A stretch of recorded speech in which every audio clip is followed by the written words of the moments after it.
What if I told you that the world's first public aquarium, built in London in 1853, didn't just inspire a Victorian craze, it sparked an obsession so intense it led to a mysterious death.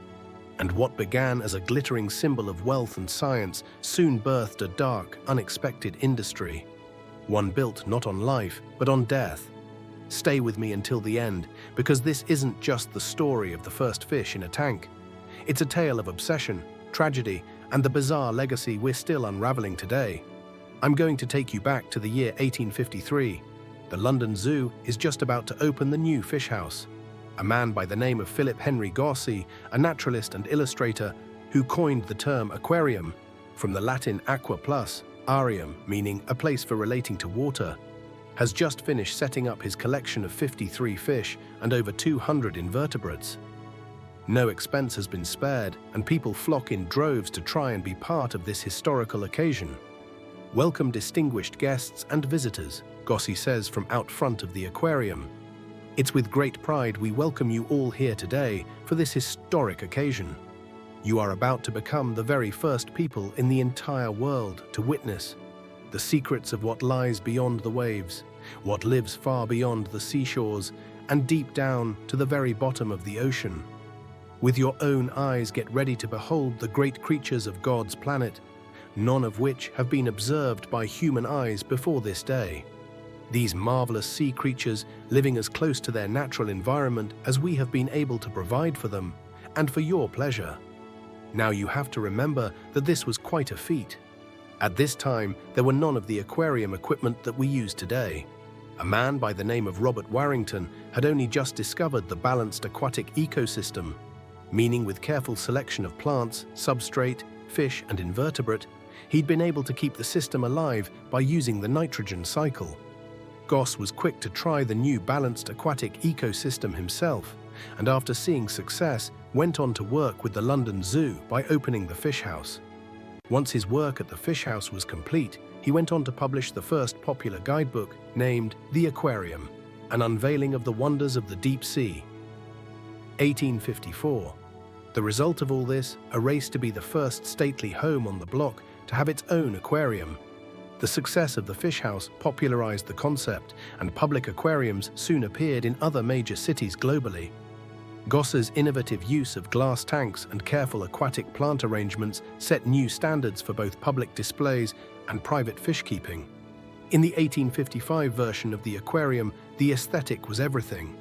Victorian aquariums were elaborate parlor centerpieces, often housed in ornate glass tanks with fancy iron frames. They weren't just for fish either. They were underwater gardens. A proper tank had rockwork, sand, shells, and aquatic plants, all arranged for visual pleasure, not just animal welfare. Women were often the primary caretakers of the home aquarium, and magazines, like the Young Englishwoman, gave advice on maintaining them. The problem with all of this was early aquarium keeping was a really big failure. Most aquarists had no idea how to maintain water quality, temperature, or understood the importance of compatible species. Sadly, mass die-offs were common. There was even a somewhat morbid term for it, a broken aquarium. This led to a strange trend. Preserving dead fish, sometimes even with arsenic or formaldehyde, and displaying them in decorative jars when keeping them alive failed. Taxidermy was a new and upcoming trend also at the time. People bought publications like Taxidermy Monthly, which explained step-by-step methods of stuffing animals, including fish, and mounting them for display. Can you believe this practice was so popular that there was an actual magazine on sale monthly showing people how to do it?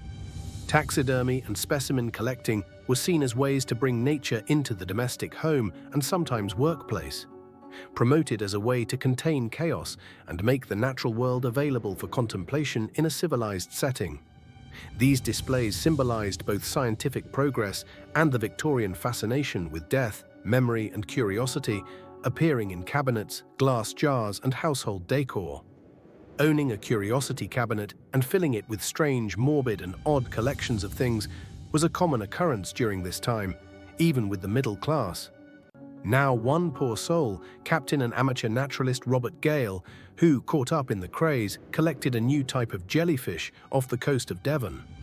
While showing it to a colleague, he was stung, leading to his death 5 days later. His death certificate is the first fatal jellyfish sting. The jellyfish that stung him was likely a Portuguese man-o'-war, not a true jellyfish, but a siphonophore. It was reported in the newspaper of the day that the captain's symptoms were horrifying: searing pain, respiratory distress, and delirium before death. So there you have it. The tragic death, the mysterious creature, the dark industry of preservation, all sprung from a well-intentioned but devastating craze. It leaves us with a complicated legacy. As fish keepers today, we're incredibly lucky to have the knowledge and technology to give our beloved fish the healthy, thriving homes they deserve. But it makes you wonder, did the Victorian fish keepers with their beautiful, deadly parlor aquariums pave the way for the hobby we love today? Or was it a lesson learned too late? Should they have realized the suffering they were causing, stopped, and simply waited for science to catch up? What do you think? Were they courageous pioneers or careless enthusiasts? Let us know in the comments.